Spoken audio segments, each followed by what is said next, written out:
Hello दोस्तों, हमारे YouTube channel पे आप लोगों का स्वागत है। मैं हूं कमलकांत और अभी बात करूंगा झारखंड लोक सेवा आयोग के घटनाक्रम की और आखिर जेपीएससी चाहती क्या है।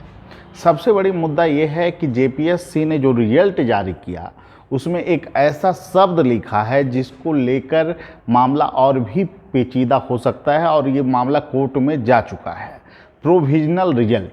प्रोविजनल रिजल्ट जारी करने वाला दुनिया का संभवतः पहला आयोग है जो कि लोक सेवा में जो है कि ये शब्द यूज किया गया है प्रोविजनल रिजल्ट। और उसके पीछे तर्क दिया गया है कि कुछ जगह पे ऐसे रिजल्ट आए हैं सीक्वेंस में जिसकी हम जांच करवाएंगे और इसी कारण इस रिजल्ट को औपबंधिक रिजल्ट माना जाए। तो ऐसे में सबसे बड़ा सवाल ये उठता है कि आपने प्रक्रिया को आगे क्यों बढ़ाया बिना कोई जांच किए हुए। अब जब इस बात को एक्सेप्ट कर रहे हैं कि हम आगे जांच करेंगे, जांच क्या खाना पूर्ति तक सीमित रहेगी, छात्रों का ये सवाल है। और सीक्वेंस में जो रिजल्ट आया है वो एक सेंटर पे नहीं है, ऐसे बहुत सारे सेंटर हैं।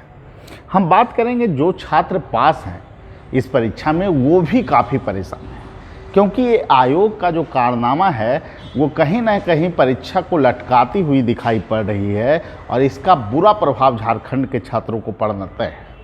देखिए, जेपीएससी लगातार विवादों का विषय बना है और यहाँ पर जो प्रतियोगिता परीक्षा है उसको कहीं ना कहीं जेपीएससी जो है अपने ढंग से संकेंद्रित करती है, चीज़ों को अपने ढंग से मॉडिफाई करती है और उसको जो है कहीं ना कहीं जो मानक है, तय मानक, उसके साथ भी खिलवाड़ होता है।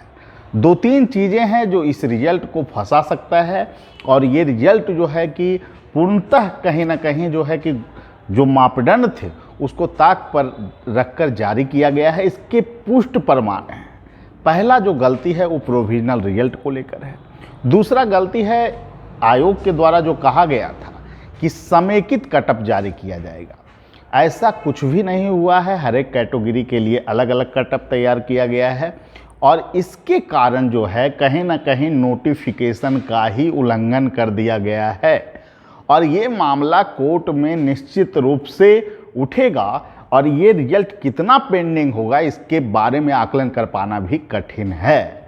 ऐसे में जो छात्र तैयारी कर रहे हैं मैं उनसे यही बात कहूँगा कि आप अन्य विकल्प को भी खुले रखिए। बीपीएससी की भी पीटी की आप तैयारी कीजिए और बीपीएससी में भी आप जो परीक्षा है जनवरी की उसके लिए भी अच्छे ढंग से तैयारी आप करते रहें। ये मैं नहीं कहूँगा कि आप जेपीएससी की तैयारी नहीं करें, लेकिन मैं छात्रों से एक बात ज़रूर कहूँगा कि आप लोग अन्य परीक्षा पे भी ध्यान दें और चूँकि ऑब्जेक्टिव है जेपीएससी में भी तो मुख्य परीक्षा में भी, तो ऑब्जेक्टिव का जो है फ़ायदा भी आपको मिलेगा। तो इसलिए पीटी पर भी थोड़ा सा फोकस रहिए, बिहार को भी आप लोग टारगेट कीजिए।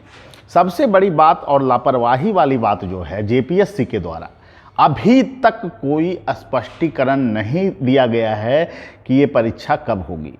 और जब आयोग के द्वारा जो ये दावा किए जा रहे हैं कि परीक्षा जो है जनवरी में करा लिया जाएगा, तो जनवरी में जब आप परीक्षा करा लेंगे तो आप जांच पूरा किए, इसका भी तो कहीं उल्लेख आपको करना चाहिए। प्रोविजनल रिजल्ट कब फाइनल रिजल्ट बनेगा, ये तो बहुत सारा चर्चा का विषय है और बहुत सारे जो मामले चल रहे हैं उसको जेपीएससी कैसे दबाएगी, कैसे इसका निराकरण करेगी और आगे परीक्षा का स्वरूप क्या होगा, इस पर भी बहुत बड़ा प्रश्न चिन्ह उभरता हुआ नज़र आ रहा है। तो मैं यही कहूँगा जो भी जेपीएससी के छात्र हैं वो आगामी आने वाले जो परीक्षा हैं, चाहे वो बीपीएससी की परीक्षा हो, उस पर भी फोकस आप लोग करते रहें और साथ में एक दो क्वेश्चन आप लोग लिखते रहें। हमारे यहाँ टेस्ट सीरीज का जो आयोजन किया जा रहा है फिलहाल उसको हम लोगों ने रोक दिया है। उसका मुख्य वजह ये है कि जो क्वेश्चन हम दे रहे थे बच्चे लिख भी नहीं रहे हैं। उसका मूल कारण ये है कि हमारे पास जो फ़ोन आ रहे हैं छात्रों के कि सर ये जो प्रक्रिया है ये आखिर कब पूरी होगी और मैं पीटी में लगा हुआ हूँ इसलिए हम क्वेश्चन नहीं लिख पा रहे हैं। तो ऐसी स्थिति जेपीएससी की बन चुकी है कि छात्र खुद वहाँ पर सस्पेंस में पड़ गए हैं कि आखिर ये आयोग कर क्या रहा है।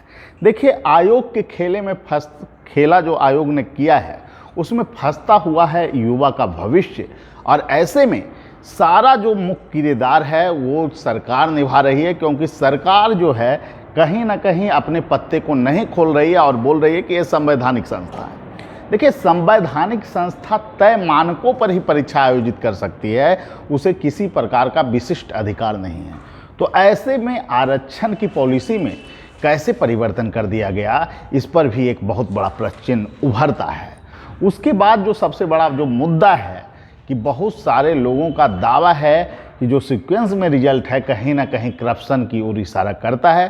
तो तमाम तरह के जो जांच हैं उसको करा लेने चाहिए, आयोग के लिए भी ये सही रहेगा। और निश्चित रूप से अगर आयोग को परीक्षा कराना है तो उस दिशा में कदम उठाए। और जो उसने जांच के नाम पर तो बातें की जा रही है, लेकिन अभी तक इसके लिए कोई तय कमेटी गठित हुई है आयोग की तरफ से, उस पर कौन काम कर रहा है इसको भी सार्वजनिक नहीं किया जा रहा है।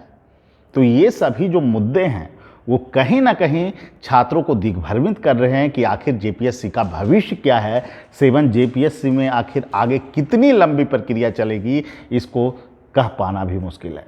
ठीक है, सभी छात्रों से यही बात कहूँगा कि आगामी परीक्षा को भी ध्यान में आप लोग रखिए।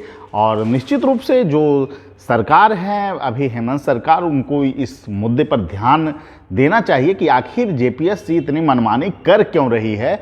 और अगर इसमें विसंगतियां हैं बहुत ज़्यादा तो इस परीक्षा को रद्द करने पे भी विचार किया जा सकता है, इसमें कोई बहुत बड़ी बात नहीं है। और यूपी पीसीएस में भी, यूपी में भी आपको जो है परीक्षा हाल फिलहाल में रद्द हुए टेट के क्वेश्चन आउट होने पे। राजस्थान में आपको राजस्थान पीसीएस के परीक्षा रद्द हुए हैं, यूपी में यूपी पीसीएस के पहले परीक्षा रद्द हुए हैं। अगर गड़बड़ी है तो गड़बड़ियाँ हैं तो उसको आप ठीक कीजिए या फिर परीक्षा को रद्द कीजिए और पुनः सीट बढ़ाकर आप परीक्षा का आयोजन करें, जो तमाम छात्रों के हित में होगा। ये परीक्षा कितने लंबे समय तक टलेगी इसके बारे में भी कह पाना मुश्किल है और ये निश्चित रूप से कोर्ट में फंसता हुआ नजर आएगा। ये मैं दावे के साथ इस बात को कह सकता हूं क्योंकि इसमें बहुत बड़ी मात्रा में गलतियां हैं। ठीक है, मैं यही कहूंगा छात्रों को कि आप लोग अन्य परीक्षा को भी ध्यान में रखें और निश्चित रूप से बीपीएससी की परीक्षा जो है उसको भी आप ध्यान में रखते हुए तैयारी करें। ठीक है, सभी लोगों को धन्यवाद, फिर मिलेंगे।